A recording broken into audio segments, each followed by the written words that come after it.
Human Rights Watch has issued a report saying that Ethiopian authorities since late June 2021 have arbitrarily detained, forcibly disappeared and committed other abuses against ethnic Tigrayans in Ethiopia's capital, Addis Ababa. Now, Human Rights Watch says that they've found that serious human rights violations by government security forces against ethnic Tigrayans in Addis Ababa have escalated since June, following 8 months of fighting in Ethiopia's northern Tigray region and after Tigrayan forces recaptured the regional capital, Mekele. To tell us a little bit more about this report, I spoke to Human Rights Watch media manager in Nairobi, Audrey Kawire-Wabire. Human Rights Watch recently came out with a report about Tigrayans being targeted as far afield from Tigray as Addis Ababa. What did you find? Thanks, Peter. We found that Ethiopia's security forces are profiling and targeting Tigrayans in Addis Ababa by detaining them arbitrarily, holding them in undisclosed locations, searching them on the streets, searching their homes, their places of work, and even going to the extent of shutting down their businesses.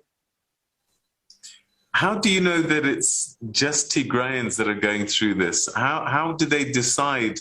Are they not just arresting citizens generally, and some of them happen to be Tigrayans? Well, in mid-July, the police commissioner in Addis Ababa told the media that 300 Tigrayans had been arrested for alleged ties with the Tigrayan People's Liberation Front. And most, if not all, of these people had been targeted for their ethnicity.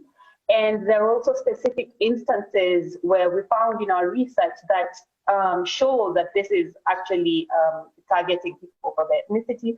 For example, in one case where police entered a bar where a woman was singing in Tigrinya, and this is the language spoken by Tigrayans.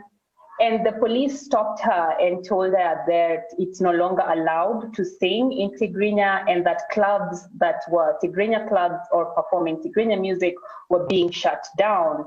And we've also seen cases where people who are, walking on the streets would be stopped and searched by the police, and the police would actually check their identification to confirm that they're Tigrayan before proceeding to take them to the police station.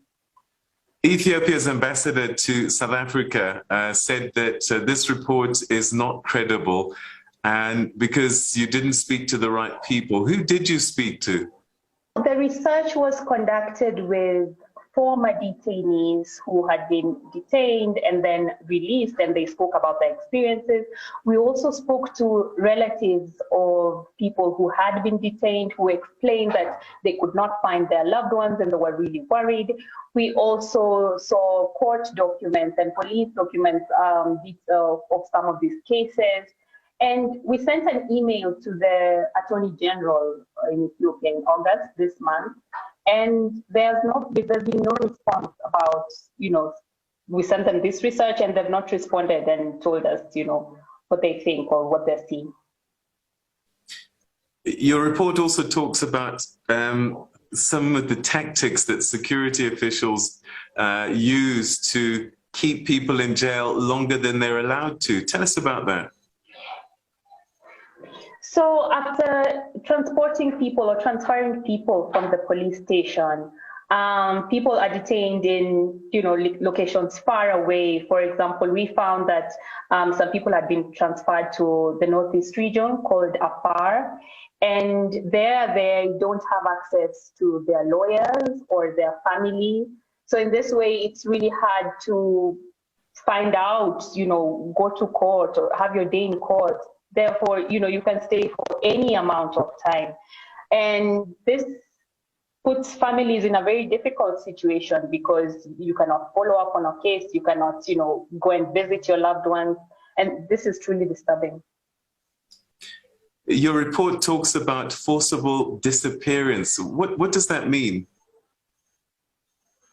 So forcible disappearances is defined by when the government actually takes up someone and the person disappears, cannot be found. Now, this was the situation where people who had been picked up on the streets or picked up from home and taken maybe to a police station or just taken somewhere where the loved ones could not locate them, could not find them on the phone.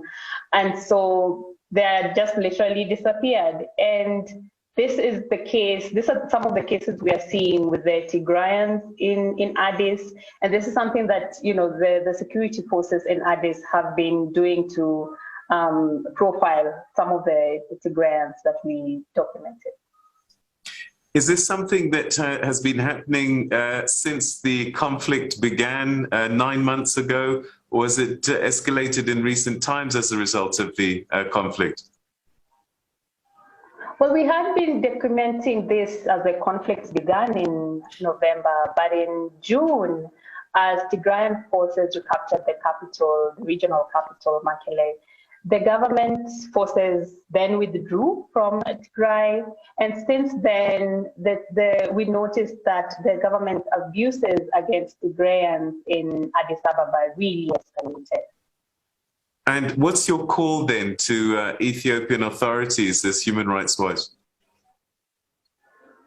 So we're recommending and we're calling that the Ethiopian authorities immediately release those who have been wrongfully detained and to provide families with information about the loved ones who have been detained, and also to release those who have been held by the military back to civilian authorities. We're calling on donor countries as well to raise these concerns with the Ethiopian government and demand an end of the targeting of Tigrayans, and also to ask the Ethiopian government to immediately investigate this, the targeting of Tigrayans and hold accountable those who are found responsible.